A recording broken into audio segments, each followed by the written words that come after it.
Sonny, Joey, 500. Got some goats in the building. Get ready for a shakedown. Prepare for a shakedown. We from Philly where they clap like huddles when they break down. Get ready for a shakedown. We underdogs, my guy. Kinda used to all the hate now. Prepare for it, man. Y'all get it. My QB got swag. My wideout is award winning. His fly was fly. Joey and 500. Like and subscribe. Yeah. Here's a quote you can sing back. Shake squad up and don't be a dingbat. It's a shakedown. Don't you frown. Here comes the shakedown. Let's go. Yo, my dude, Kick Dick right here. Welcome to the Philly Shakedown podcast on the eve of maybe, if not, the biggest game of the year. No doubt about it. Joey, what's going on, my man? My name is Sonny, by the way. All right. Sonny. What's up, Sonny? Yeah, no, I mean, we're already here. Big game. A lot has happened this week. A lot to talk about for this beginning of the week. So, yeah. Crazy amount of stuff. Always. What's going on, Odell Boy, Ian, 890, Frank? What's happening? Clark, Kyle, Donnie, Filioso, 125, 850, Dockery, Royalty in the house. Barbie, the Doll Princess of YouTube is here. A Warrior Rage. What's going on, Nick? Bison, Mr. Wing, King George, anybody else I missed, Go F Yourself is here, and I appreciate everybody joining us. Man, big game tomorrow. Big game. Like you said, we got a lot to talk about. I guess, like you said, the first thing we should talk about is probably the Jair Alexander retirement. Can we call it a retirement or stepping away? What do you think, man? I was confused. I mean, it was like we really want to kind of see how this all would, kind of come together with him being in this defense, giving him a shot finally. I mean, it wasn't even like a week ago. He said he was feeling right. His body was right, healthy as ever been. Like he was excited just to be involved. And then like this news just came out. Well, I think the first red flag was he didn't board the plane to go to Green Bay. And that was like kind of weird. It was kind of weird. I don't know why. And then all of a sudden wants to retire, and maybe it's because of his mental. It's because of maybe his injury, working on his health. I don't know what it is. Yeah, we don't really know why, right? We weren't really given a reason, except for that he wanted to spend some time physically and mentally. I don't know. I mean, did he see the awesome cornerback play of one Adoree Jackson and say, "Oh, I can't compete with that. I'm out of here"? I don't know. I'm just saying, but. If it is a mental issue, or physical, like I wish him nothing but the best. You're right. I mean, I don't feel like we lose anything except for that draft pick, because he never stepped on the field. We're in the same situation. We don't know what we're losing. We're in the same situation. Yeah. And so, we'll see. He was a low risk, high reward. If it would have worked out, great. If not, we're all right. Nick, thank you for the super chat first today. He's a Batulo better get AJ going against backup corners. Yeah, we're gonna get in the injury report in a minute, but there's one other thing I want to talk about before we do that. Chris Scott, man, member for 48 months. Thank you so much.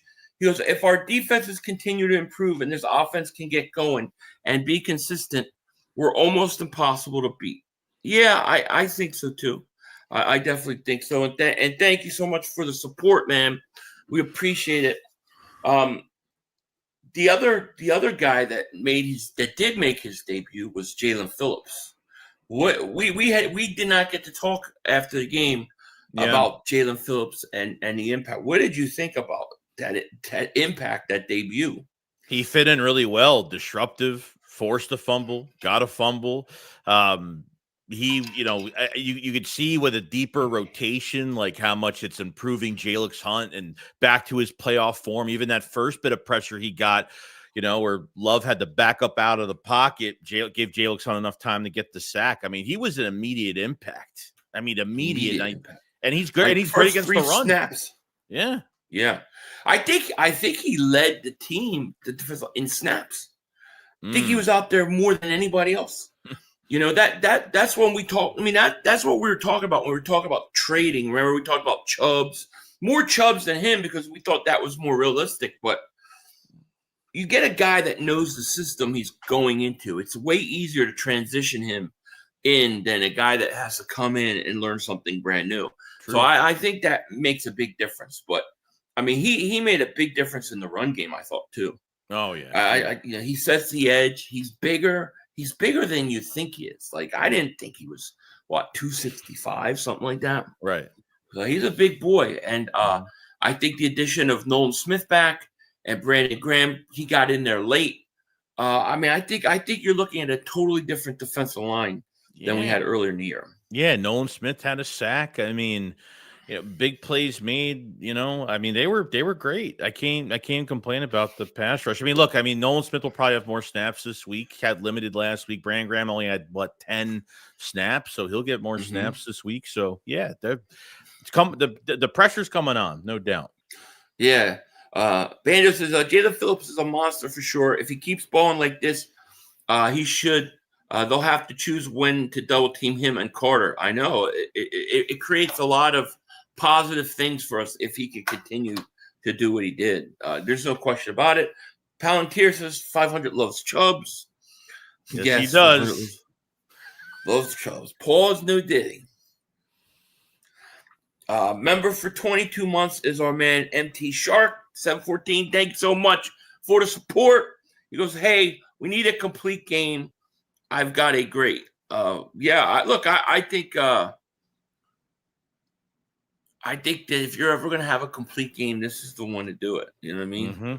Yeah, Detroit family over everything. So Detroit tight end is out. We're gonna talk. We're gonna go over the injury report in a second here. Nick, thank you for super chat. He goes, would you say Phillips is better than Sweat? I mean, I don't think you could say that right at this point. He's played one game for us, but I think he's got higher upside. I do. I really think he has a higher upside. Yeah. You take the injuries the last couple years with the Achilles, the ACL. I mean, even Sweat as a fourth. Sweat would have been a late first round pick if he didn't have a knee injury in his college career. So he turned out really well for us. Yeah. Well, and Phillips is coming. What's great about Phillips is he looks like he's getting better as the season's going. He's a year removed. Well, he's not a year removed. He only is coming back from ACL. He's going to be even better next year. But I mean, I thought he was like, I don't think the Eagles win the game without him if he's not on the team. Agreed. I really believe that. And Nick, thank you for that super chat.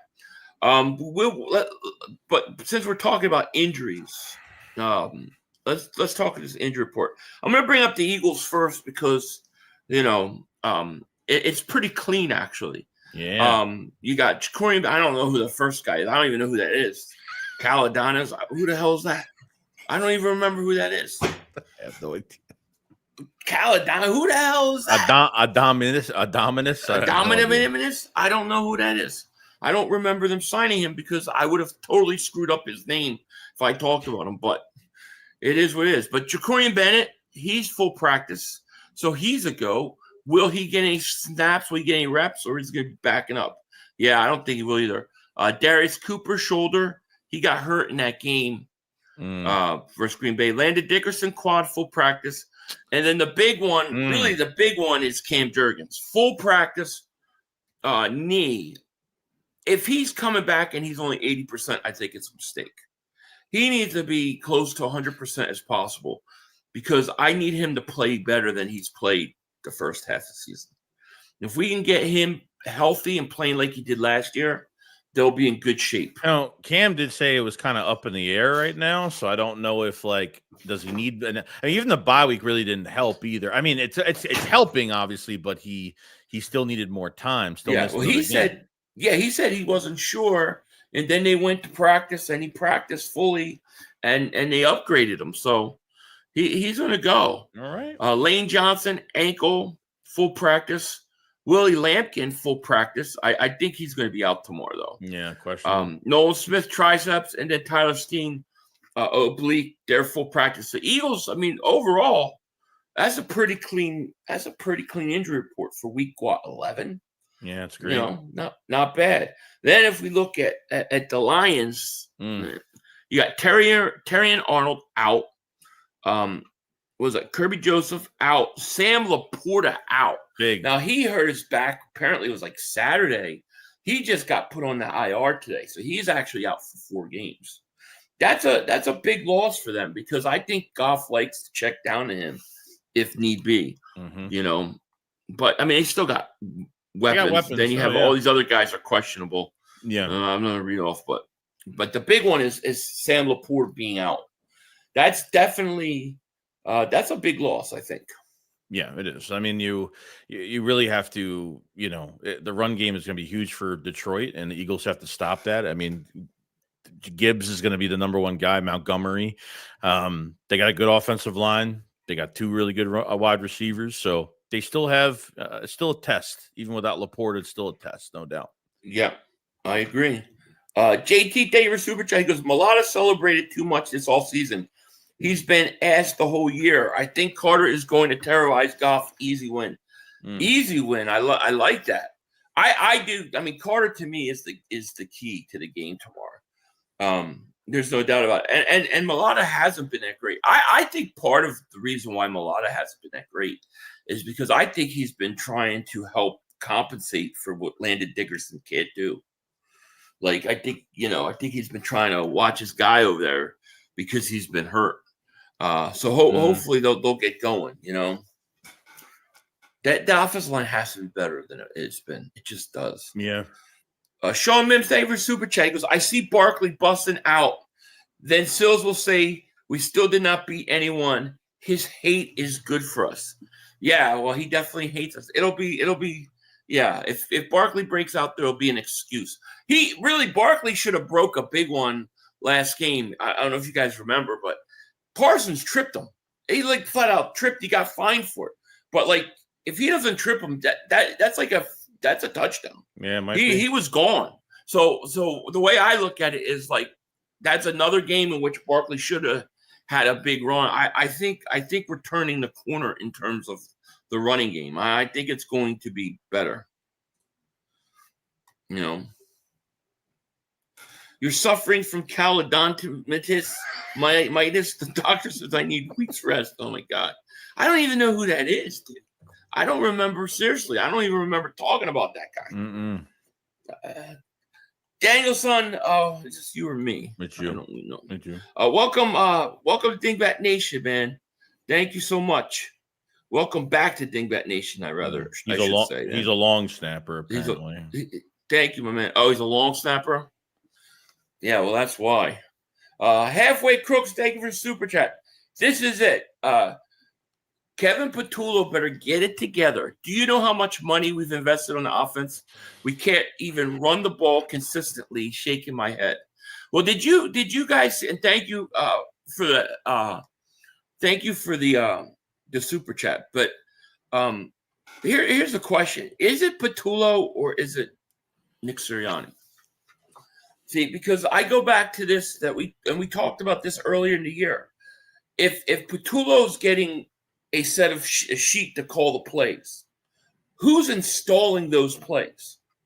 Because to me, I think the installer of the plays is also at fault, as well as the offensive coordinator, because the in-game adjustment sucks. It always takes like 2 full quarters for them to make the proper adjustment in game. So I think the blame goes to both guys, to be quite honest with you. Yeah, you know, it's looking like another like Brian Johnson scapegoat situation. I mean, I don't want to say that, but you know, look how far you are. You're halfway in the season now, and we still have no identity. Somebody said can't run the ball with no consistency. It's lackluster. I mean, you're still, you know, you're having one good series, and then like I feel like every time like these defenses figure you out, you don't adjust back. I mean, Patullo's press conference, I just can't listen anymore. Like that guy has never he has the most punchable face I have ever seen. Because every fucking week, dude, he's like, there was one thing that I couldn't use what he said. He's like most teams, they at the half, you know, they make adjustments. We make adjustments after every series, you know, like, and then he had an excuse for the 3rd and longs, right? How every time. How many times is Shipley in the game on 3rd and long? Like, I feel like they're just trying to get, when they're backed up at the 20, the 15 or something like that, they're just running with Shipley on 3rd and long. It's always a run every single time. They're running there because they want to get better field position to punt. Yeah, they're giving up on the series because they're playing that whole conservative, just don't turn the ball over, don't make a mistake game. That's what they're playing. Yeah, right. You know, and it's not going to work against Detroit. You can't give series away like that. You just can't. Mike, thank you for the super chat, my man. He goes, maybe Diana Roussini can call plays. She seems to know everything. Oh, God, yeah, she's another one. Today. Like, you know, all the stuff with A.J. Brown trade, she was wrong about all of it. And then, like, now today the report is, for those that haven't seen, report is that other teammates on the offense have grown frustrated with Jalen Hurts because they feel he's too conservative, especially when they're playing a zone defense. He won't take any chances. He won't trust the offense or trust the players around him. So she's got no fucking source. I mean, it's, this defensive coordinator said this about the Eagles, or this high executive said this. Like, it's all third party bullshit, and there's not even a third party. I mean, the report was Jalen Hurts. Multiple offensive players have grown frustrated with Jalen Hurts' approach against zone coverage this season. People in the Eagles building tell Roussini they believe he's become hesitant in tight windows, leaning on checkdowns or scrambles instead of trusting what's open downfield. Do you really fucking believe that? No, I'm convinced that Eagles, this is my theory. All right. I believe that the front office puts it out on purpose because they know it's going to piss Jalen Hurts off. And when he's pissed off, he goes out and he has monster games so he can tell everybody he proved them wrong. I'm convinced, dude, because every time we get one of these before a game, he goes out and has a monster game all the time. Remember last year after the Carolina game? I mean, Jalen Hurts can't throw. He goes out versus Pittsburgh. It wasn't a great game. It's just he always does it. So maybe it's on purpose to get him all fired up. I don't know. Chris 3K said, yo, Philly, honest question. Why should I be confident in any matchup for our offense? We make every defense look good because of how inconsistent we are. I believe in the defense. The offense, I just hope. I mean, that's a great question, right? It's a great question. And the only things that I can say and the only answer I could really give you is this. One, they won the Super Bowl last year. So they've showed that they can be prolific when they need to. And that's the other reason. We know that they have the talent on offense. This isn't a question of talent. This is a question of trusting the talent on the field and allowing them to play to their strengths and go out and do what they do instead of being so conservative that you're actually suppressing the talent. So in one aspect, I agree with you. Like you have to hope that the coaches unleash them, but you got to feel like, that they have it in them. That when that offense steps on the field, they're talented. They just got to put it together. So I think there's reason for hope. But I mean, it's a fair question. And I wish I could give you a better answer. I can't, other than say that it seems like when the offense needs to score, they score. When they're forced to have to throw, they can throw. When they need a touchdown, they get a touchdown. But the rest of it is, I think, a product of the way that they play offense, really suppressing the talent around them. Yeah, I mean, they would rather have 3 to 5 yard gains and waste 8.5 minutes going upfield and just kicking a field goal, and they think that's a big success. Like, look at Devontae Smith on the mic'd up versus the Packers. Like, just throw the ball, just throw the motherfucking ball. That's what he said. Like, he's just like, just even Troy Aikman said during the game, he's like, look how conservative they look. I mean, everyone fucking sees it. Everybody sees it. Yeah. You sometimes you just have to throw it up and be like, trust A.J. Brown to come down with it. Trust Devontae Smith to come down with it. More than not, they're going to win. You know, I think last year, I think the Eagles, when they started running the ball last year and they were really successful in it, I think they fell into this ultra conservative trap. And it worked last year because nobody could stop the run. But this year, because the run hasn't been effective, you can't mask it anymore. So I'm not saying that they have to go from like one extreme to the other.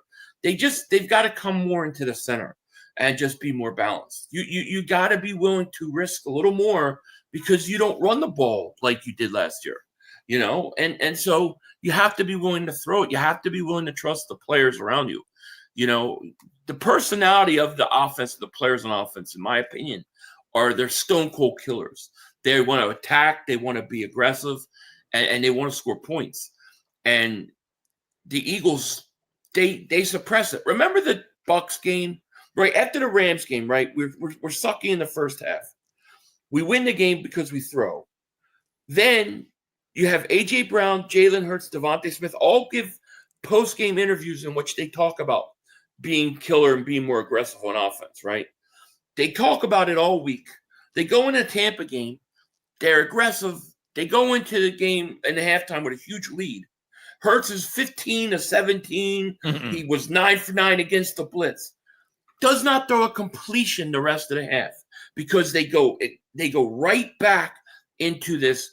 Well, we're up, we're winning. If we don't make any mistakes, we win the game. Yeah. You can't have that mindset at 15 minutes left in the third quarter. That's good with 4 minutes left in the game. Yeah, you know what I mean? Right, waste clock down. I mean, you're just doing it at the wrong time. I don't care how much of a lead you have. I mean, sooner or later, because your offense is playing conservative so damn early in the third quarter, you're going to get off the field early. Even with a loaded box, they're still going to. They don't care as long as they waste time. They waste the play. They're not getting any type of first down. The defense is getting more tired. Take the last game for example. Can't disappear for that long. The offense has got to pull their fucking weight because third quarter, they were gassed. You saw the missed tackles. And what you see saying multiple missed tackles, like guys are fucking tired, and you make some stupid decisions in that damn game.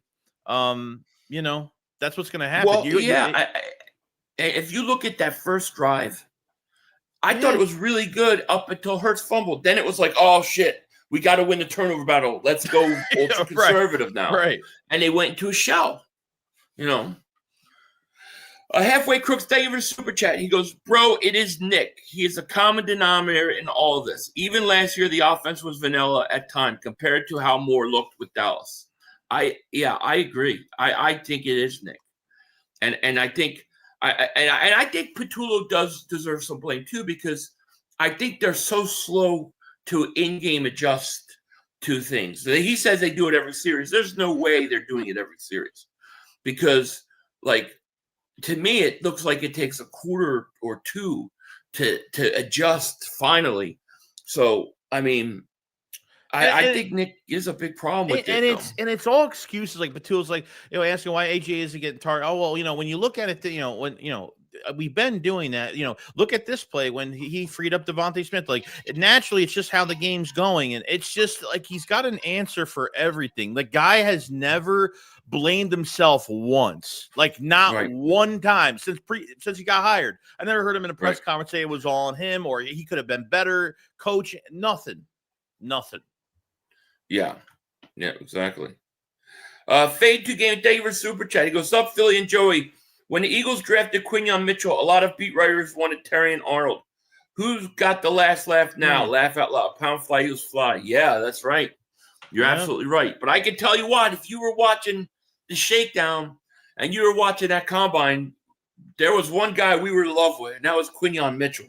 Yeah. And it stayed like that the whole time. Yeah. But, yeah, you're right. Clark Davis super chat. He goes, this is the game, period. If KP doesn't figure it out, we're effed. Go Birds. Let's F and win. Now, here's what I'll say before I read more in the chat. I want to say, just because we said that they're not that maybe their game plan is overly conservative and stuff. I'm not saying Nick Sirianni's a bad head coach. I'm not saying we should do this or get rid or hate on him. I'm just simply saying that it's the mindset of the coach that is conflicting with the players. And to me, what Roussini said about the other players being frustrated, I mean, haven't we said that? I believe A.J. Brown was speaking up for multiple people in that offense. I don't think he was speaking about himself, and so it doesn't surprise me. Yeah, and it's not about what AJ was talking. It's not even about his targets and getting him open, but this offense, and he's completely right. This offense is not pulling their fucking weight. And he's saying, why are the Eagles paying so much attention to the defense? They're trying to figure out how to get an edge rusher, get a corner. Like they're making all these moves on the defense to bail this fucking team out for the 7th time this year until the offense could at least get somewhat of a drive going in the second half, or how long it ever takes for that. So like AJ just wants, and yeah, like, look, if he's getting clouded, it's almost as if like, okay, he gets covered, they figure AJ out, and they just don't try to scheme different type of route concepts to try to get him open. They just say, okay, whatever, we'll keep it that way, let everyone else eat. And I get it, but you have a guy making a lot of money right now that's just being a decoy. I mean, he could do so much more. Even when he's covered, he's open. We know what AJ could do. AJ's right. I mean, no, that was wrong. That was the most productive like presser that he had. Like he spoke the truth. Like I believe 100% of it, that things have to change, and that's it. So AJ is not wrong in what he's saying. He's probably wrong how he's going about putting things out. I think that's what most people have a problem with is how it goes about. But I'm telling you, it's like a kid. Like if your kid feels like he can't talk to you or tell you something, they act up in different ways. I feel like he probably went to the coaches and they probably said something. And the coaches probably said, well, listen, we understand, we appreciate it, but we're winning games. This is what we're going to do. And then what do? You get frustrated, and then it comes out in that way. That's what I think happened. Yeah, and one more thing. Like, and because like we complain and we bitch about him not getting targets, and then what happens is because they're so fucking inexperienced when it comes to the offensive coordinator, they'll recklessly target him, and it will be ugly, and it will go nowhere. Yeah, and it almost seemed like it's to shut him up. Like, here, get your targets. There you go. But it's more than that, Right. Christopher, thank you for the super chat. He goes, it's Nick's offense philosophy. After the bye week last year, we went conservative. Limit passes, limit turnovers, and hope Vic and D keeps the score low. Exactly. And the reason why it worked so well was because you ran the ball so damn well. I mean, you had to have a running back basically have maybe the best year of a running back in the history of the NFL. Mm-hmm. But it worked. And then when you're not getting those big runs, because how many times did we see Barkley every week? Third, fourth quarter, break a 40-yarder, break a 50-yarder, So it would break the game open a lot of times. And if you haven't had that this year, then it's a lot easier to see the flaws in it. Mm-hmm. I'm not saying that they should go to Hurts throwing 40 times a game. All I'm saying is just go back to the center a little bit. You know what I mean? Move back a little bit to the center and compensate for the what you're not getting in the run game. And if you're getting a big game where Barkley's going off, then I get it. Stay with it. But you gotta be willing to do other stuff, because what's happening is they keep doing the same thing, and now teams are just, they know what they're going to do. Mm-hmm. I watched that game again, especially the first half. Dude, the Eagles line up. They have 6-7 guys blocking. They have 9 guys in the box. They have 9 guys. And I can tell you, if you pause it before the snap and just go slow motion, you can see the linebackers start creeping up. The safeties creeping up. They already are shooting, get ready to shoot the gap. They know where the ball's going. Mm-hmm. So they know where the ball's going. And then when the Eagles are on defense, there's 6 guys blocking and 4 guys rushing. So, what I'm saying is the ultra-conservative stuff is now turning into where you're becoming very easy for defenses to know what you're going to do. Mm-hmm. So you have to change it up. And Christopher Michael, man, thank you for the super chat. And you're right. You're absolutely right. And listen, I think they're going to fix it. I think tomorrow is going to be a Jalen Hurts game. I think they're coming out, and I think they're going to throw more than people realize. And I think they're going to have a big game through the air tomorrow. Hopefully. Unstable Eric, thank you for super chat. He goes, I'm now judging the IQ of our fan base by how they react to every Roussini report. Yeah, it's hard. It's hard to take. I take it with a grain of salt because I mean she acted like her Brown was getting traded. He's gone. It's going to happen. Like. Yeah, and then after he didn't get traded, she had a podcast the next day. And she was like, "How close was it?" It was like moving the goalpost. It just have to figure out to change the story. Yeah, I mean, look, we all know that he's not happy with the way the offense is going. We all know that multiple players on the offense are frustrated. The report today it sounds like she's taking kernels of truth of things and then putting it into something bigger than it is, and it's just not the case. Tortyville, thank you for the super chat. Nick and KP don't set teams up with wrinkles. They put Bigsby and Barkley in together for one play, then no other play with the 2 running back formation. Yeah. Agreed. I agree so much. Like even like if you notice, even the play action fake, like they started using it so much that teams were starting to get not bite on the play action. Like it's like you don't have to go from one extreme to the other. Keep it mixed up and balanced. Keep teams off of it, We're here. Thank you for super chat. 2025 offense looking like Brian Johnson's. It's weird. I know, right? And Brian Johnson's looking, and that offense looks better than this offense. It's the truth so far this season. Yeah, it is. And thank you for that. We're here. Thank you for super chat. Thank you, Tortyville, for super chat as well. Palantir says 500. I know I'm in the minority, but to me, it will be the most impressive if we are the first team since 2004 to repeat in the division, Super Bowl win or not. Yeah, I mean, it hasn't happened since 2004. So, I mean, it is impressive in that way. Yeah. Here's the thing, though. The Eagles are 4.5 games up. Like 4.5 games up. Yeah, I know. You better win the division. You're 4.5 games up. Yeah.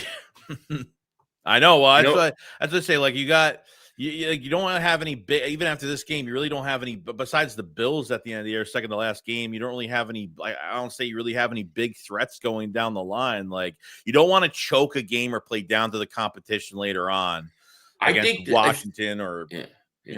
To me, the most dangerous thing for the Eagles after this game, if they win this game, is to let down the week after. Because, that Cowboys, they stink. And I could see the Eagles totally being like in letdown mode after that game. Overstepping that game. If they beat Detroit, because you're going to be, 4.5 games up.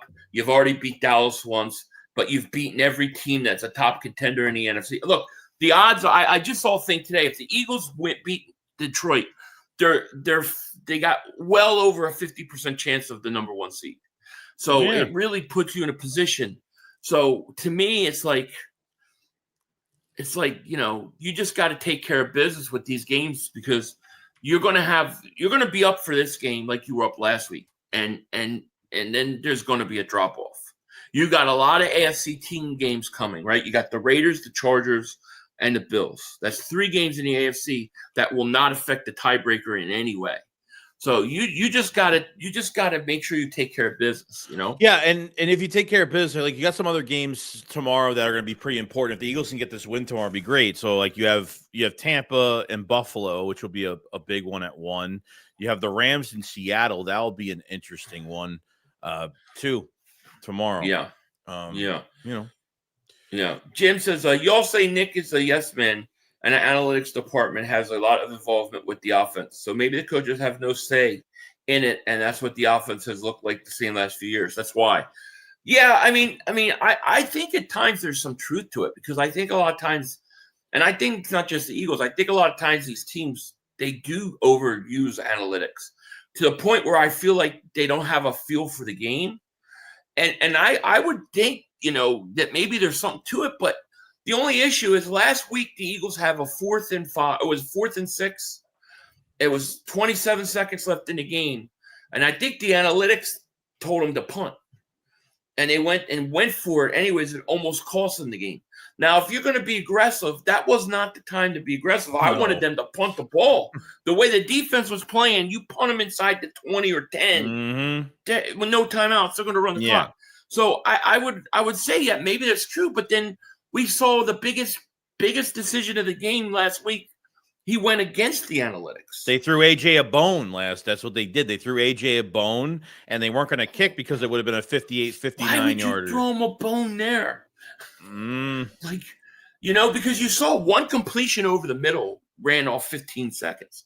They weren't going to get in a position to kick a field goal if they just punt it inside the 20. That's all they had to do. Yeah. Yeah. Kyle, thank you for the super chat. So the Lions don't have no Reed, Arnold, Joseph, Davenport. There should be no reason the Eagles should have less than 250 yards passing, and Laporta is out. Look, I think that the Eagles, I think they could pass. Whether those guys play or not, I think the Eagles have no problem passing if they choose to. Yeah. It's just going to be how they play. If you come out in Detroit, and like I said, if you're running the ball in 3rd and 12s and just giving possessions to Detroit, they're going to kill you. You can't give them extra possessions. So to me, the Eagles can't be conservative tomorrow because Detroit is too capable of scoring and scoring quick. And they're going to come in, and Dan Campbell will have them ready coming into the link physical. Oh, yeah. And you don't want to be outperformer and come to physicality, because once they do that, like the Giants did on Thursday night, that's it. Your mental is flawed at that point. So you hope that doesn't happen. Yeah. And Kyle, thank you, man, for super chat. I think the Rams are pretty good, but I think if Detroit, when their offense is clicking, I think they're the scariest offense that we're going to play all year. Oh, yeah.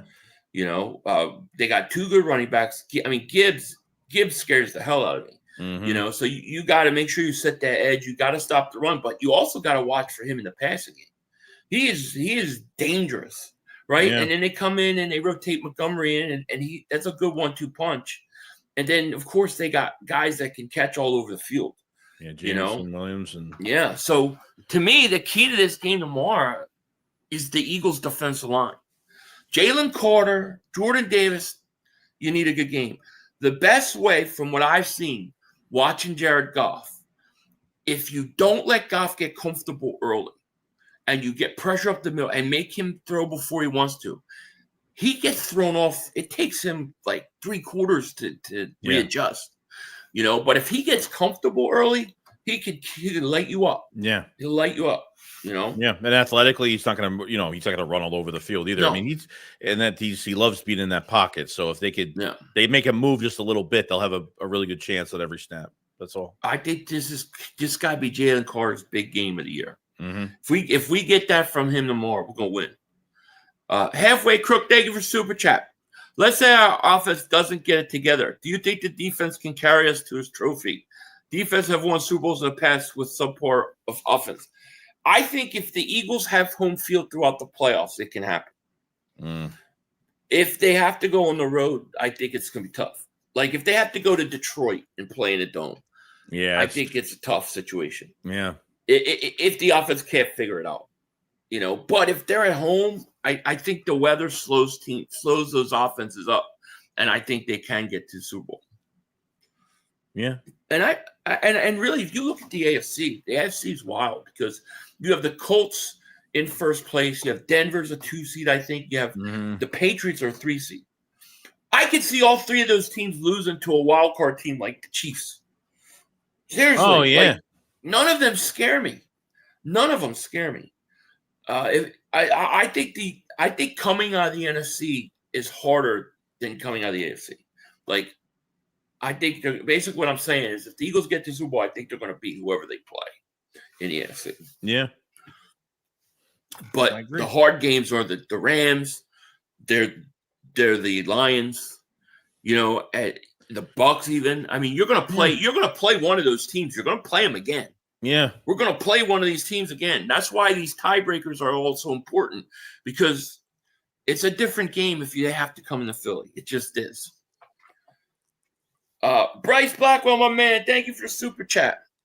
says some of the media and fan base want to trade AJ because of his comments, which is insane.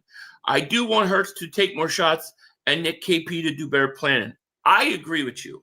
And I have no interest in trading AJ Brown. I know some people, in my chat, in this chat, are going to disagree. They're sick of him. I have no interest in moving him. I don't see how that could help us. I think we're just sick of hearing this over and over. We're just sick of the back and forth over and over again, because once AJ Brown opens his mouth, that's the number one news of the week. It's not the game we have to play, but Malata was even saying this week, he said there's probably 15 other people on this team that could probably agree with certain things that when it comes to support of AJ Brown. And there's probably a lot of people on this team that want AJ to contribute. Okay. And then there's other players out there that are still going to put in the work. So it's a big week. Jalen Hurts he's focusing on the next game. Whoever's not a wide receiver is focusing on the next game, because once they start feeding into this AJ stuff and everyone starts getting a hand in it, it's going to mess up the roster and it's going to be a big distraction, which I don't think the team's really been distracted. I think it's been the media to the coaching staff. I don't think it's really affected the team at all, but they're doing a good job not, prodding into it. So. No, because I don't think it's being done I know it doesn't look good coming on social media, but I don't think it's coming from a place of, where there's bad intentions. I think it's all well-meaning, maybe not handled right. Yeah. I really believe that. 40-6 is 500. I hate YouTube notifications. They don't work. Man, I'm late. Just got here. Tomorrow going to shut everyone up. I got a feeling we blow them out. That'd be great. Man, I hope you're right. Boy, I'll be so obnoxious this week if we blow them out. I will. But notification is always a problem, man. But thanks for being here. Just a day for Super Chat. Stop crying, you too. You too. Nick has the most wins in the NFL. See, I told you there would be at least one that would say it. That's true. He does have a lot of wins, and he's been good. But you know what? That doesn't mean he can't be better. You didn't expect me to say that. He could be better. I challenged him to be better. Simo, thank you for Super Chat. He goes, with all the noise, conspiracies, and drama, I feel like we will get it together. O-line back and healthy, defense playing lights out, and we gave quarterback one. Yeah, we got our quarterback. I believe that too. I believe Jalen Hurts is going to answer tomorrow. The Lions, they also, Dan Campbell is now calling the plays on offense. So he went out there and they scored 44 points against Washington. Do you think that's a big disadvantage for the Eagles that he's calling the plays and maybe we don't have his tendencies? Yeah, I mean, it has them to have a chance to throw something at us that we don't see. I mean, when it comes to their defense, I mean, they're fourth ranked in man coverage for the season. I mean, potentially you could be having Avonte Maddox playing this damn game. I'm telling you right now, if he's on the field and he's locking up AJ Brown, you're gonna have a problem. Avonte Maddox, big toe. As soon as I see that mother humper limping, I'm after him. I'm going after him. There's no doubt about it. And Simo Up, thank you for the Super Chat. I appreciate it. Yeah, I would love to. I'd love to get him one-on-one. Jesus hits, man. Thank you for Super Chat. Bad play calling is so bad with Smitty and AJ outside threats should make us the best screen team in the game. That's another thing. Can this team run a screen that doesn't take 5 seconds to develop? I watch all these teams run screens, and it's like boom, boom. We run a screen. It seems like it takes. They're not quick. I wish they had quick screen. No. Yeah, they never do quick screen. Like even like that big play, even that check down that took forever to get to Saquon, where he had no space in front of him. Like that was perfect. Great. That's what they should be doing a lot of the times. It was good. Yeah. Don Burr, a Lions fan here. I respect you all, but it's Detroit versus everybody. No matter who not playing Laporta, we never had Davenport. He's always hurt. Yeah. No, look, Laporta is a great player, but it's not going to stop that team from moving the ball. There's no question about it. There's not one guy. That's a good, especially offensively, they're a good team. And look, they got a good pass rush too. I mean, Aiden Hutchinson, that defensive line, they can get after it. Yeah. I got a lot of respect for Detroit. I actually do. They didn't cry like bitches about the tush. I thought we were going to duke it out with them at the end of the year. I remember the game from a few years ago where it was back and forth. So I actually I respect Detroit, I do. But they're in our way this week. You know what I mean? Like, you got to go down. So how are you feeling now? Like Fangio, now Ja'Cory Bennett's been practicing for the last couple of weeks, and Fangio is pretty much saying, well, he's still incomplete, and that's not a good sign. So it seems like he called Adoree Jackson the survivor, which he's bringing a little bit of. Look, I give respect where respect is due. Like he didn't have a bad game. He really didn't have a bad game. It wasn't horrible. Like he got stiff armed at the beginning of the game. He kind of embarrassed himself there, but I thought he was all right. So yeah, it was all right. But I mean, I think a lot of it had to do with I thought that defensive line dominated the Green Bay Packers. Did not have time. Yeah, I don't want to rely on the defensive line to cover up a weakness. I hate doing that, but if it makes Adoree a little bit better, since there is going to be some pressure, then it is what it is. So I don't think Ja'Cory Bennett is ever going to see the field for the Philadelphia Eagles, ever, because he just never had a chance. I truly believe he would be better. I really believe, the way the Raiders stands, he could play. He just is not getting a chance, No. And it sucks that Jair Alexander. I would have loved to see what he brings, Simo Mop, thank you for super chat. He goes, also, I'm calling a blowout. Wow. Book it 43-19. Holy crap, dude. A lot of praising. Dude, if they score, what is that? 43. That's 20. How many points is that? 29-39. It's like 40. If they win by that margin, I will shave my head. All right. No, I will. If they win by, let me do the math. I'm bad at math here. If they win by that margin of victory, I will shave my head. No, I will. I will swear I'll do it. Because I don't believe if they win by 24 points, I'll shave my head. Okay. It's done, Simo Mob. If the Eagles win by 24 points or more.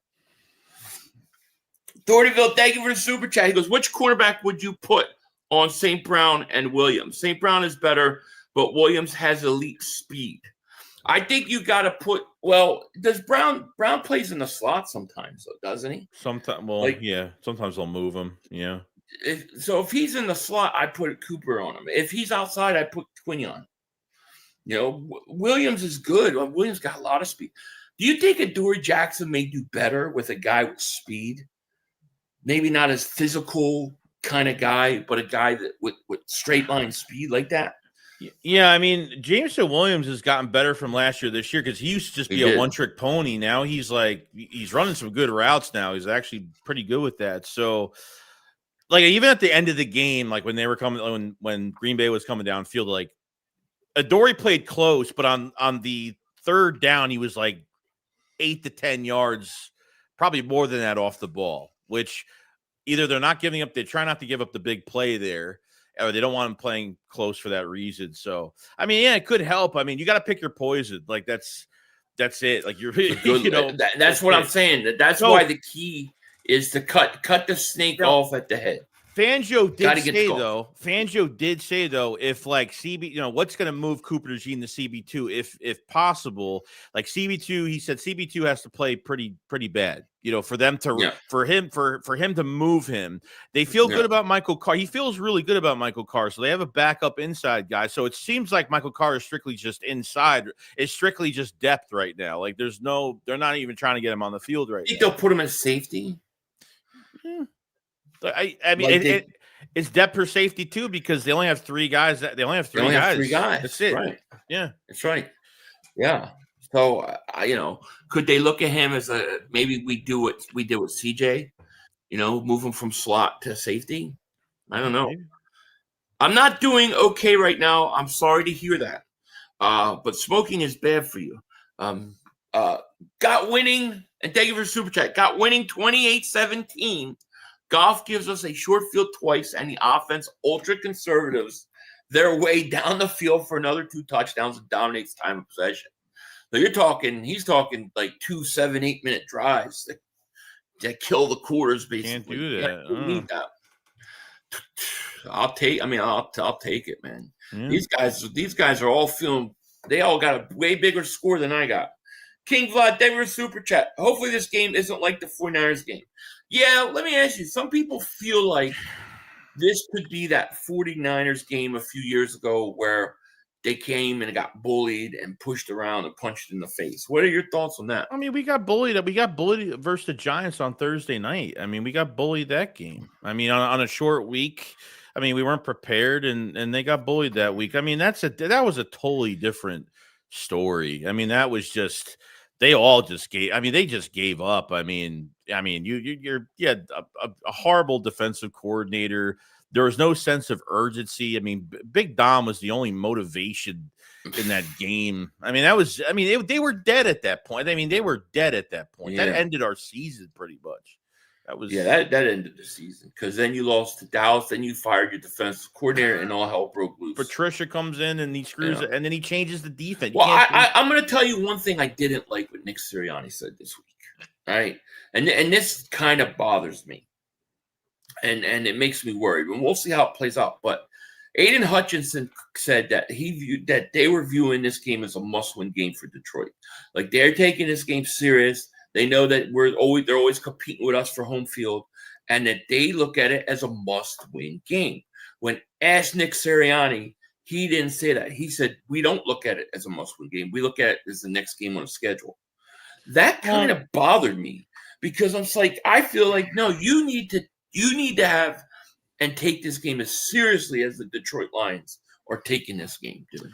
Well, I just don't think, and I think, I can agree. There's probably two sides to it. Either when you don't say it feels like he's treating this like a game that doesn't have too much playoff implication, or like, why would he say this? The other side of it is, you have a team right now that's, this is all probably behind the scenes, but what he says at the press conference could be totally different than what he's really telling the players behind the scenes. And I think that's a part of it too. I mean, look at Hutchinson. I mean, look at Aiden Hutchinson. Look what he said this week. He said, we've been circling this game on our calendar. I mean, that's, you know what I mean? That's, they really want to win this game. They lost against Washington. They could have been home. They could have been playing the Eagles at home last year. Mm-hmm. And they fucked up their opportunity. And then when we beat Washington, we beat the crap out of them. And then coming into this past offseason, all those players were bitching. We could have beat them. We could have, so I think a lot of stuff is happening behind the scenes. I think Nick doesn't want to put out like towards the lines or we're just, I mean, I don't think Nick ever takes it lightly. I think it makes it seem like that, but I think behind the scenes is a lot stronger. But you could be right. You never know. Well, hopefully you're right, because behind the scenes is what matters. I don't care what he says at the press conference. Right. As long as you're not, these players aren't taking this game lightly. Thank you for the super chat, man. He said Patullo is best friends with Chip Dip Kelly, it seems. I hope not, man. I hope not.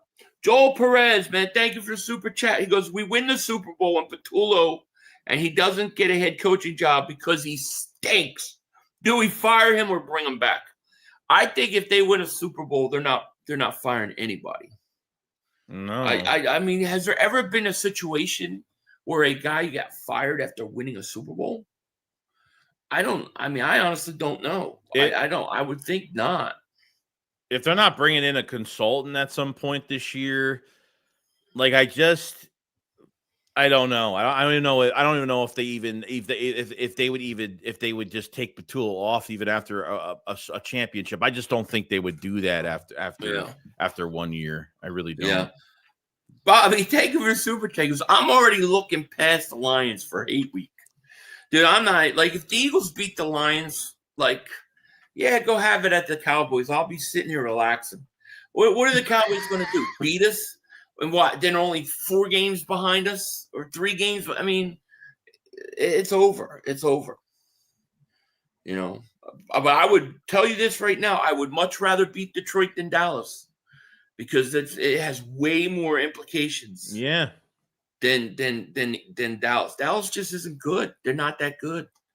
Nick Davis super chat. He goes, "Is it me or does Vic not like Bennett at all?" Yeah, it's hard. It's hard to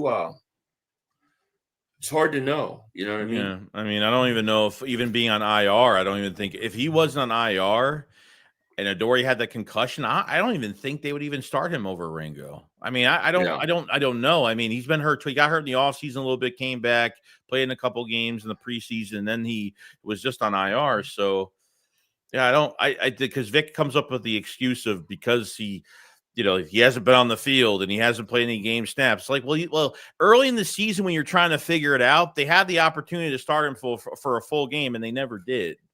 So now that's still your excuse, and now he'll never get to play. It's just it's true. Manuel says, "Phil, do you believe history repeats itself?" I think sometimes. Sometimes it does. Sometimes it doesn't. Sometimes it seems like it's very close, but it's not the same exact thing. So I think it just depends, It depends. I guess it depends on what you learn from history, right? Like if the Eagles, did they learn anything from that collapse 2 years ago that will prevent that from happening again? I would like to think so. Palantir says 500. The key is to get pressure on Goff and hit him so hard he turns to Ryan Gosling.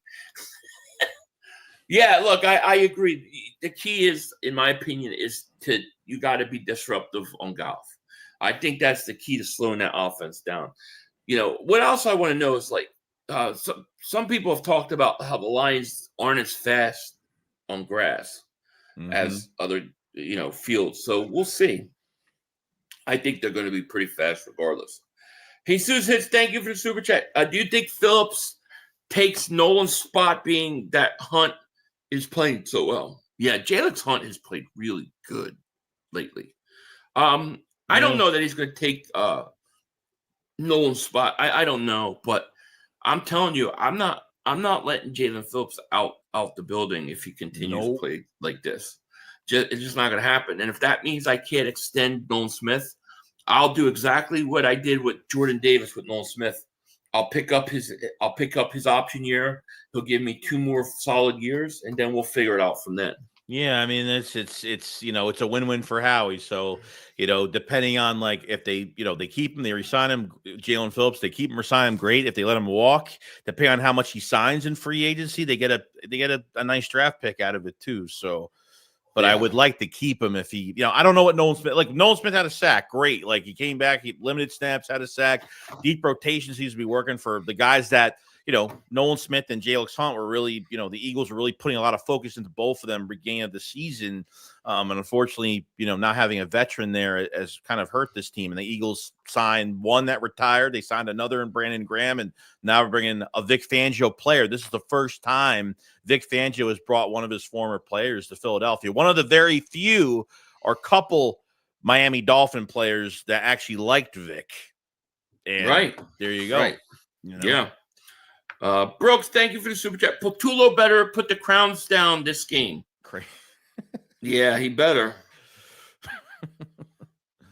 You ain't kidding, dude. No magic markers or anything. Captain Dale Berto, thank you for super chat. He goes, Eagles going to shit down the Lions' throats so much by 42-20 that their kids are still going to taste the aftertaste. Thank you, Captain Delberto, for the super chat and that vivid description of what's going to happen. Exactly. Like I said, 24 points or more, I'll shave my head. Fly, Eagles, fly. Thank you for super chat. Feel like this will be an offensive game of the year for us. I do too. I feel like the Eagles are gonna throw, no doubt about it. Yeah. VJ Thayer super chat. He goes, we need a cornerback too. And Dijon needs to stay at nickel. Yeah, I agree. Let me see. I agree. Thank you for super chat. I'm trying to catch up to this chat here. Thank you for super chat. 46. Thank you for super chat. O-line is back. We're going to dominate both lines. With Phillips, everything falls into place. Nolan really good. Second, Hunt good. Third, yeah. Birds 34. Kittens 24. Kittens. I love it. That's hilarious. Thank you for that super chat. I can see that score. Christopher Michael, thank you for super chat. I feel like Adoree is going to get cooked in this game. If I was Detroit, that's exactly who I'm going after. No?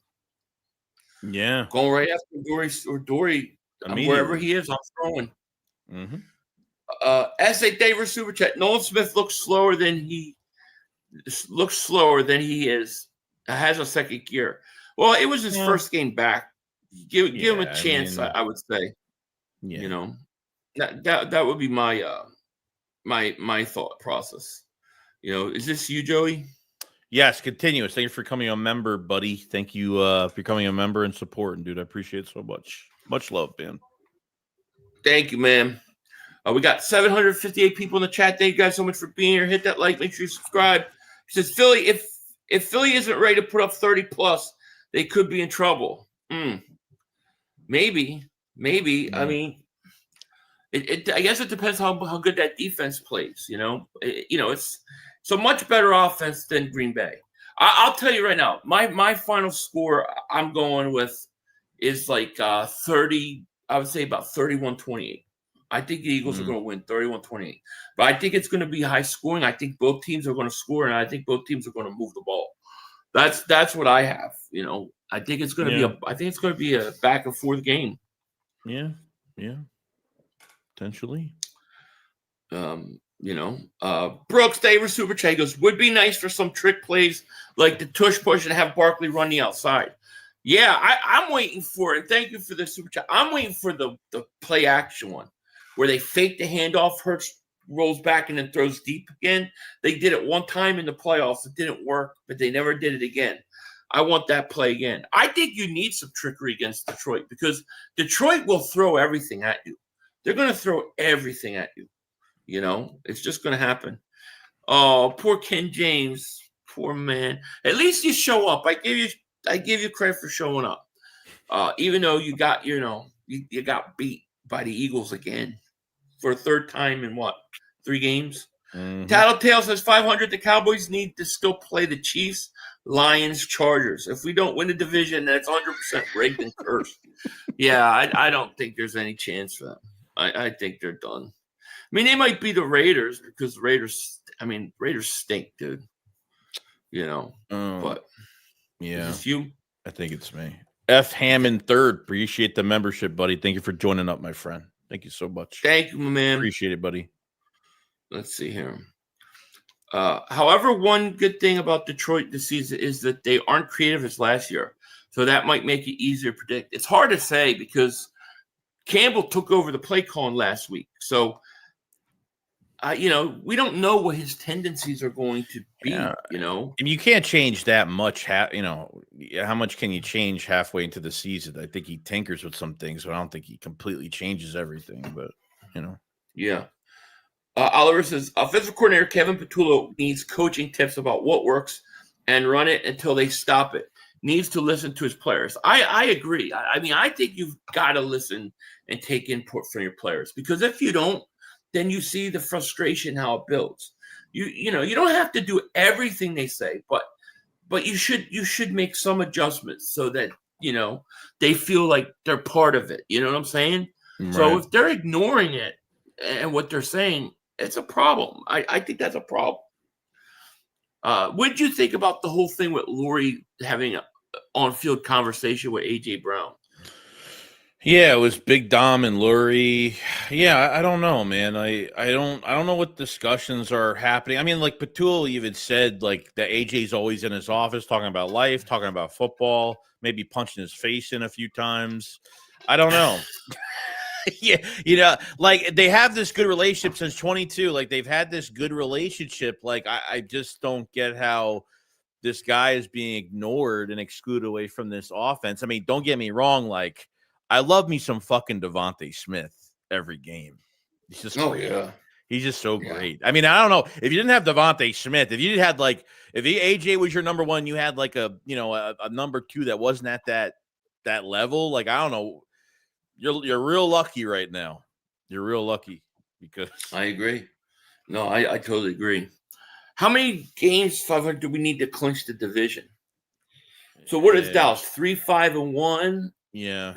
So they got 5 losses. So I think you need probably another 5 wins to clinch. 5 wins, right? Because that would give you 12 wins.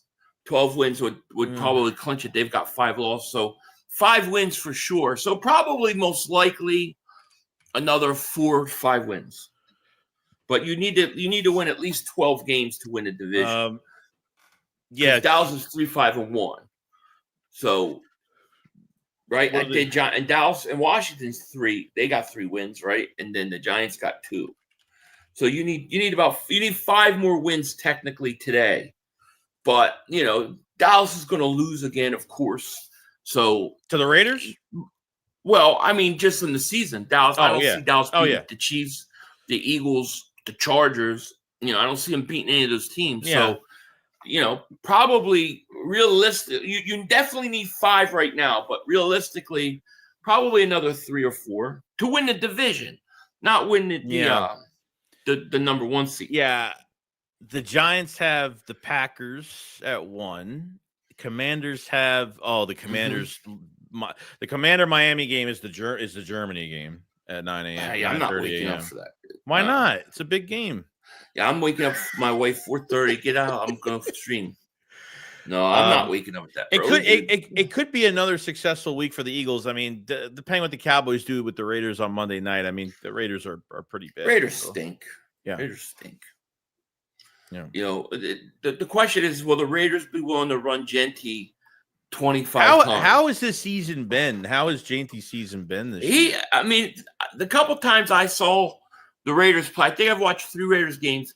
He looked good, but Chip Kelly goes like he goes like a couple games so hardly gives him any carries. It's like the way he treated Shady McCoy, where it's just like you're not getting enough carries. You got to give the guy carries, man. But I think he's pretty good, man. Yeah. Patullo's calling plays for Super Tecmo Bowl, right?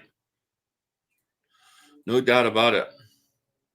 Yeah, good question. Can Big Dom coach, or does he at least know a guy? I'm sure he knows a guy.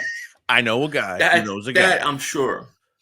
Reek Money, thank you for super chat. He goes, AJ was experimental. Time to trade him and draft a wide receiver. Well, if it was experimental, wouldn't you say that the trade worked? Experiment seems to have worked. So just say, and obviously this is more of a next year thing. So say the Eagles are going to trade AJ Brown the offseason next year. Do they have to find a team? So do they immediately have to get somebody's first round pick in next year's draft and immediately draft a wide receiver in the first round? Like that, does that become when they trade AJ Brown, does it become an immediate need that they have to draft next year? Well, not necessarily you have to draft a receiver, but if you trade AJ Brown, you have to go out and get another receiver. You have to. I mean, you can't go. You can't have a second. You have to have a second receiver. Yeah. I'm not saying it has to be AJ Brown, but if you were to trade him for argument's sake, you need to go out and get another receiver. Shit. If I'm trading AJ Brown, I'm trading for a 2027 first round pick. Not 2026, a 2027 first round pick. Then I'm trading my 2026 first round pick for another 2027 first round pick. I'm getting that kid that coming out of Ohio State in a couple years, Jeremiah Smith. I'm setting myself up for that.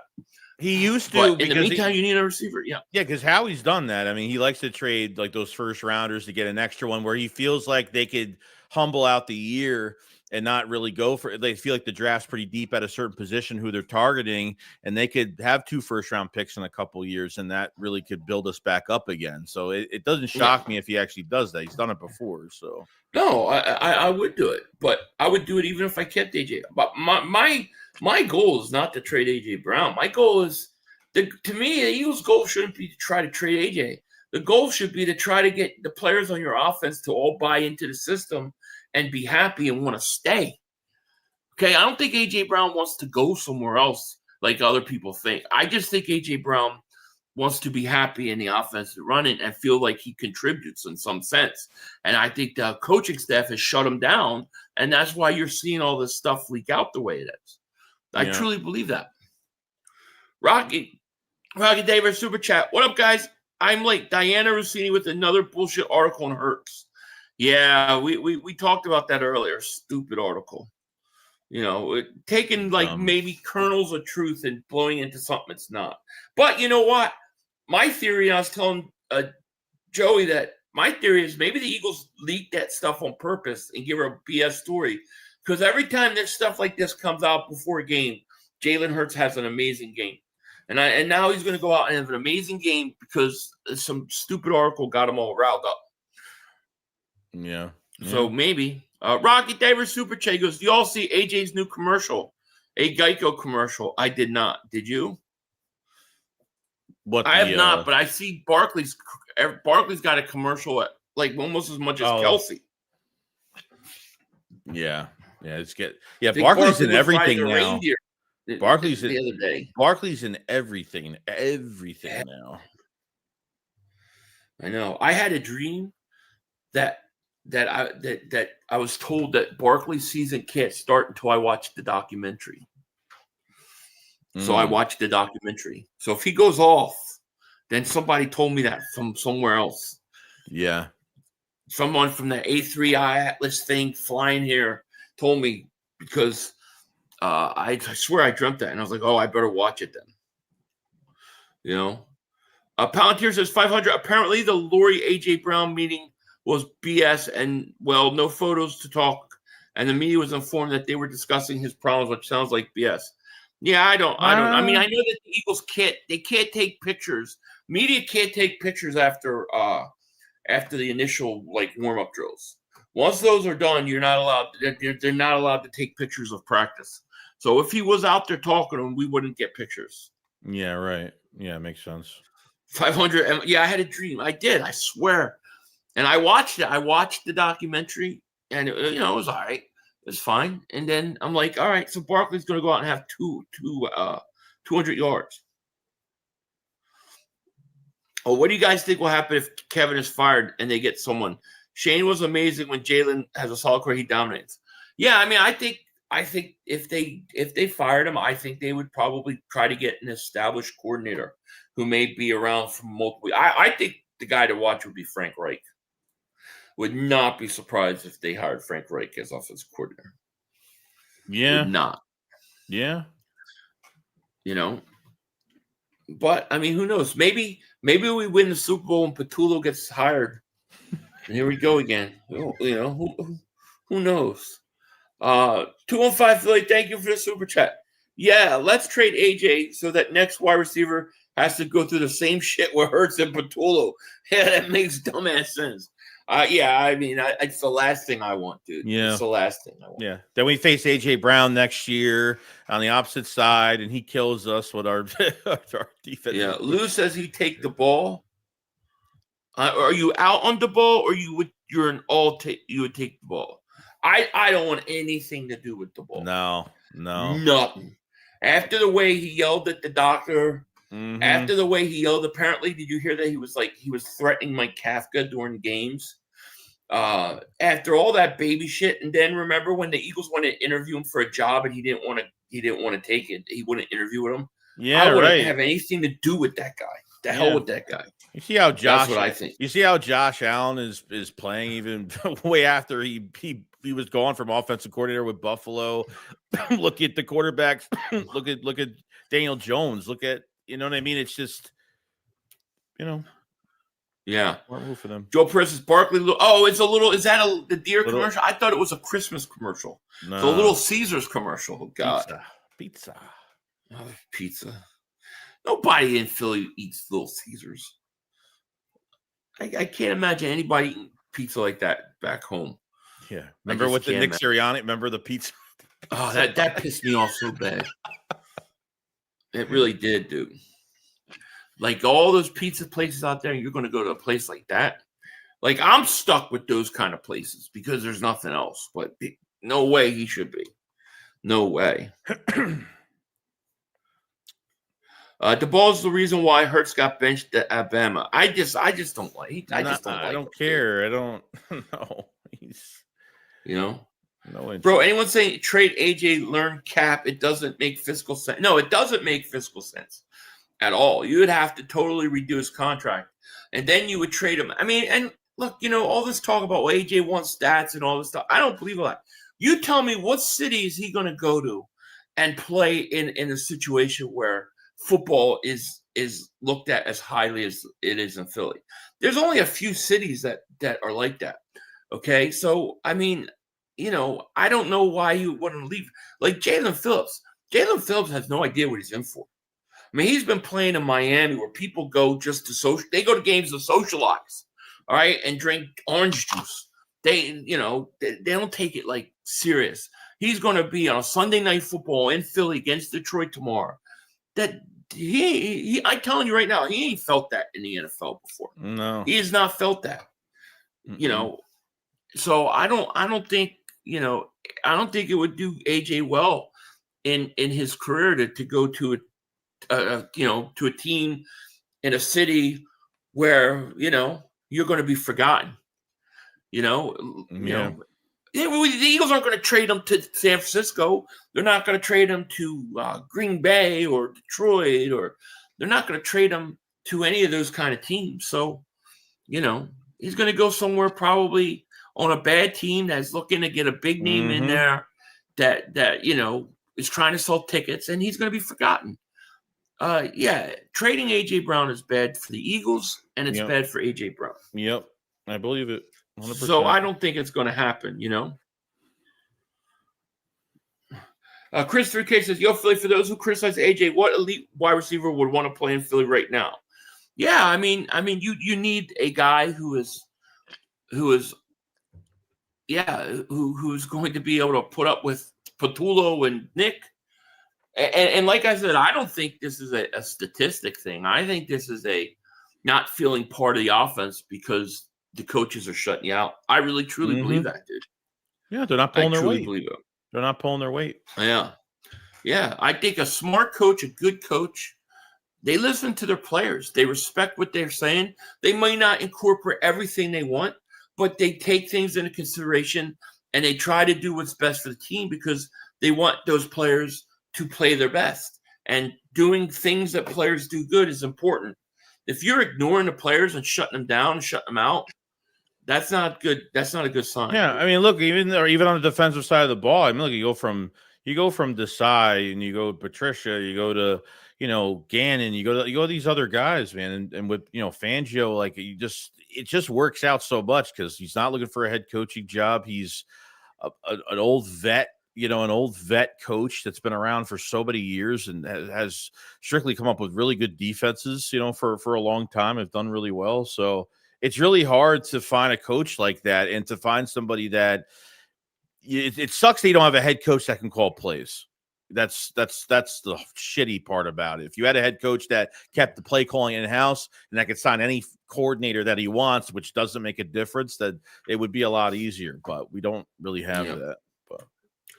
Yep, I agree. And the whole thing with AJ, like I don't want to trade him. I'm on record as saying I want AJ for another 2 years after this year. But talking about trading AJ at this point is pointless. You can't trade him, remove him until after the season anyways. So he's there with us the rest of the season. And he gets a chance to get a second ring. So we're not the Cowboys. We're not 3-5-1. Or I'm sorry, not the Cowboys, the Jet Boys. That's what we call them now. We're not the Jet Boys. We're not thinking about next season. We're thinking about this season. So we need AJ. AJ's here the rest of the year. We got to go win another Super Bowl. Yeah. So we'll see. Breaking news: Eagles just signed Terrell Edmonds from the Steelers. Is that true, Joey? Do you know? I'm looking. Or not? It's not going to do much of anything. Terrell Edmonds was here already. He stunk. Yeah, didn't do anything. So he's just a guy that probably knows what they want to do.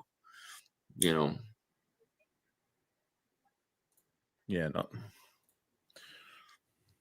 The fact that Luri wanted to talk to us pretty big, though. Obviously, it means more media. You know what I think it is? I think Luri is saying, "Listen, we appreciate you. We like you. We want you here. We're going to try to fix this. We know the offense isn't exactly what you need and want, but what we need from you is to just be cautious and careful how you go about putting it out there on social media, because I think that's what was a bad look is, the way that it went down.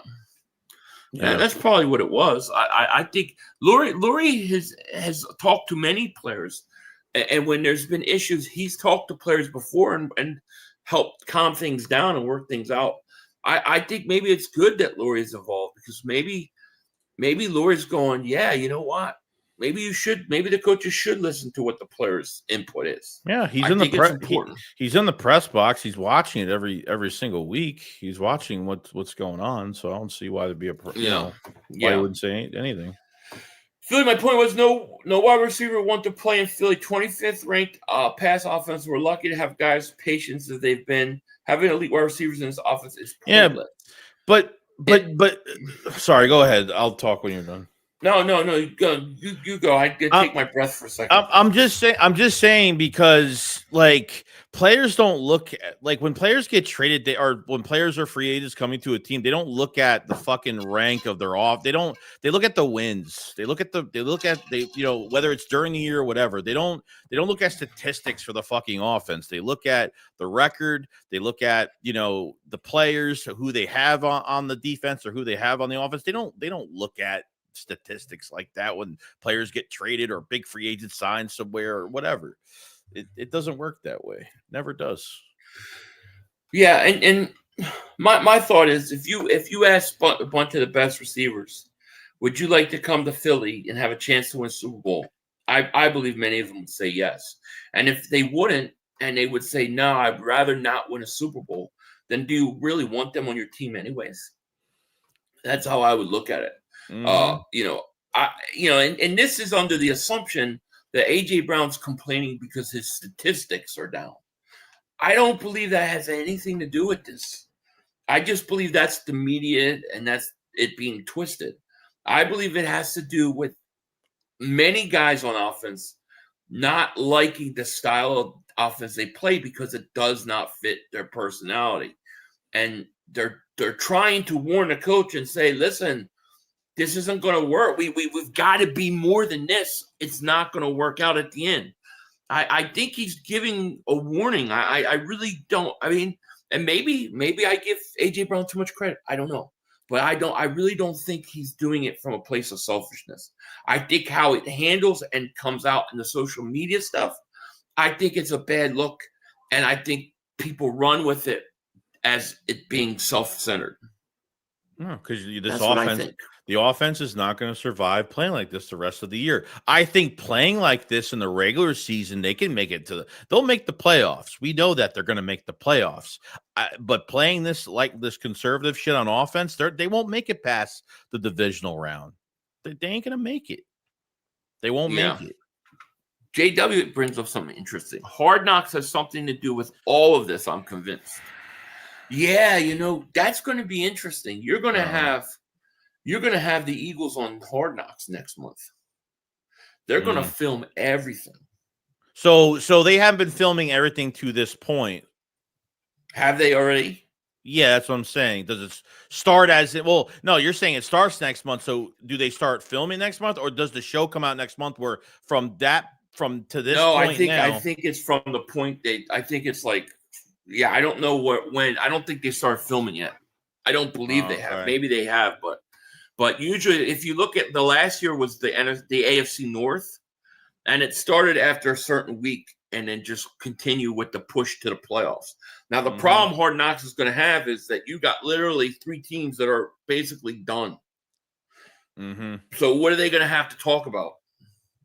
You know what I mean? It's going to be all Eagles. Eagles are going to be the headliner of the show. It won't be a big show. The division's horrible, so it won't get a lot of viewership. Besides for you, what are they going to Washington's going to be talking about Jayden Daniels rehabbing. Then you're going to have the Dallas Cowboys in their trade, and Jerry Jones is going to be controlling that. And then the Giants, they stink. The only compelling part is going to be the Eagles, right? It's crazy. 500, Joey, can you lease the white helmet design? I know, this white helmet is so friggin' awesome, dude. It should be their away jerseys. You think they started? They might have started now. I mean, because we're only a few weeks away. but it's going to be interesting. Really is. Oh, when's the next time they wear Kelly Green? You probably know this. Dallas. Really? Oh. Yeah, they're wearing it in Dallas. Okay. Fuck yeah. On the road. I love it. They wear it in Dallas, and then I think Washington at home is the next two. So, and then maybe one day forever. But that's a whole nother story. But anyway, man, I think we've been on long enough. I just looked at we're over an hour in. I didn't even realize. I thought we were like 40 minutes in.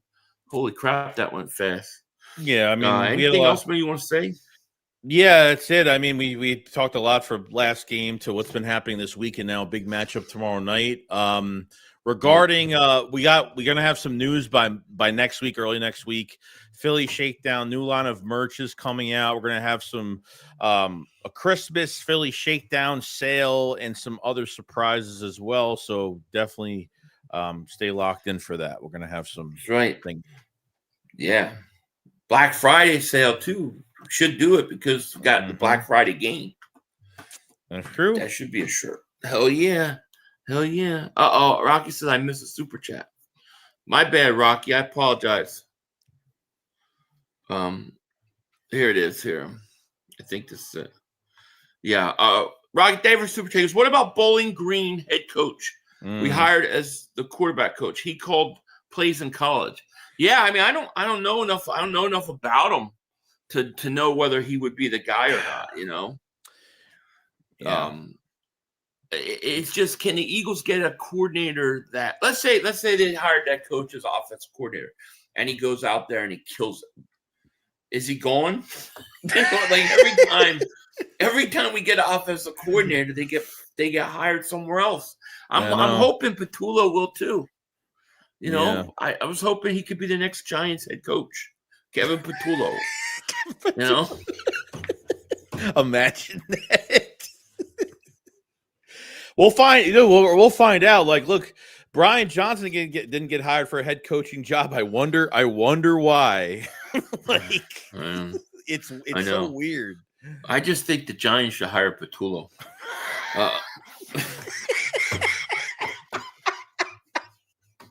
Wouldn't that be great? That'd be awesome. Oh shit. That would be great. Brooks, thank you for the super chat. He goes, Petullo better get some sleep or he'll get put to sleep. You ain't kidding, dude. You ain't kidding. Hey, Nick. Hey, listen, I had a plan for 3rd and 12. Let's run a draw to Shipley. All right? That's a great play. Hey, I got this play. It's 4 a.m. Hey, Nick, I got ideas for 3rd and 12. Run a draw to Shipley. Then we'll just punt it. I mean, come on, dude. It's like, really, that's what you guys work all week for? 2 weeks. 2 weeks they were on a bye and they come out with that. That is so funny. You gotta be kidding. I think he should be the Giant head coach. You should go back to your skits. Scatterable. You should go back to your fucking skits and do something like that. It's true. I mean, oh shit! I want Petullo to hire. I want the Giants to hire. But it's 3rd and 12 Scatterboo. I'll be like, Joe, it's 3rd and 12. Scatterboo's gonna run a draw. But it's funny, but it's like it's what it seems like. Even for the Thursday night game against the Giants on that short week, it's like Petullo was up all night. You know, like figuring out. Hey, Nick, I was thinking 1st down. We'll run an inside zone run. Let's run inside to Saquon. Yeah, it's just like, oh, you got to be kidding me, dude. Really? Really? Here we go. Now, it's just like, oh, my God. It's so easy to predict. It really is. Yeah, I'm pushing for Petullo to be the head coach of the Giants. So hopefully he finishes strong. We win a title. Giants announce Petullo. Scatterboo, 3rd and 12, gets the run. Yeah, run him. I love it. Oh man, I don't have the glasses around me. I'll have the glasses for Monday Night Football, you know. But tomorrow, I'm doing a triple header tomorrow, Joey. So we'll have to figure out when to do the which. Yeah, that's fine. That's fine. Going to be late. It's a good day of football tomorrow. You got you got Bucks Bills in the morning. For me, 1:00. That's a game that affects the Eagles, and then you got the Seattle Rams game. Now I want to see that game because I want to see if I think Seattle's the real deal or not. It's a real threat, yeah. You know what I mean? No, the beard does not go. The goatee doesn't go. I'll shave the beard, but not the goatee. But I will do the hair. If the Eagles win by 24 or more, it ain't happening. It's going to be a close game. It's going to be a close game. You know, Nick will keep it close, believe me. We'll keep it close. We'll be up 27 in the third quarter, and it will win by 3. You know, that's what will happen. Brooke Davis super chat. He goes, Patullo got bite marks on his pen too. Oh my God, he does. And thank you for the super chat. I think you wrote that twice. Thank you. He does. Did you ever see him biting his pen, dude? During no, while they're playing, he's biting his pen, dude. He's like just gnawing on that thing. Dude. Yeah, he's I don't know why. What are you nervous? If you're running, we know what you're doing. It's fucking. We know 3rd and 12 what you're doing. But why are you 3rd and 12 with Shipley? I don't know. Like, put fucking Bigsby in. I mean, shit. I mean, come on. I don't know. Yeah, like I don't get it. Fetty well said, yeah, KP called 4 straight brotherly shot. That shit was so they oh yeah. That really annoyed me. That was just the biggest cop-out shit I've ever seen in a game. Yeah. Horrible. Yeah, Eagles will be up like 28. They'll be up like 28-3 tomorrow. You watch. And you go into the third quarter. It'll be like midway through the third quarter. And the game will end up being like 28-24, 28-27. Because Nick will take the foot off the gas, and then we'll go into this whatchamacallit, you know? Indy is number 1 on 3rd and 7+. Well, I mean, that's great for them. But they do it thinking we can run it and get a first down. When the Eagles do it, they take Barkley out, and then they run Shipley. It's like they're not even playing to get the first down. They're just giving up the series. They're giving up the drive. That's what they're doing. You know, and to me, if you do that against Detroit and you give the idea is to not give Detroit's offense extra possessions. You don't want to do that, you know. So we'll see. We got to see. Will that make them more aggressive tomorrow on offense, or will they be even more conservative tomorrow? So we're gonna find out. It's going to be interesting. All right, guys, we're gonna get out of here. I hope you have a great night. Anything else maybe you want to say before we go? Yeah. Let's get this win tomorrow. Big win tomorrow. Big win if we get it tomorrow. No doubt about it. Mm-hmm. All right, guys. With that said, we out of here. Peace. Peace. Oh, you have plenty of time. Come on. Oh, shit! Dad! No! It's over! It's over! This game is over! Cut it off! It's over! Fuck. Congratulations, Green Bay. Congratulations, Green Bay. Congratulations, Green Bay. I said run the ball. Congratulations, Green Bay. Dak Prescott, you need to be fired today. That was on you, Dak. That was on you, Dak. That was on you, Dak. I said run the ball. That was on Dak Prescott. Trying to feed the Lamb. You trying to feed the Lamb. You got to give it to C. Lamb. God. It's over. It's over, Dak. Put Trey Lance in the game. Trey Lance can't do worse than you. I'm an idiot because I buy into this shit. Because here's the thing. I am a grown-ass man. And I talk the talk. It is killing me. I feel it coming. I feel like it's going to take Jerry Jones taking. Cut it off. It's over.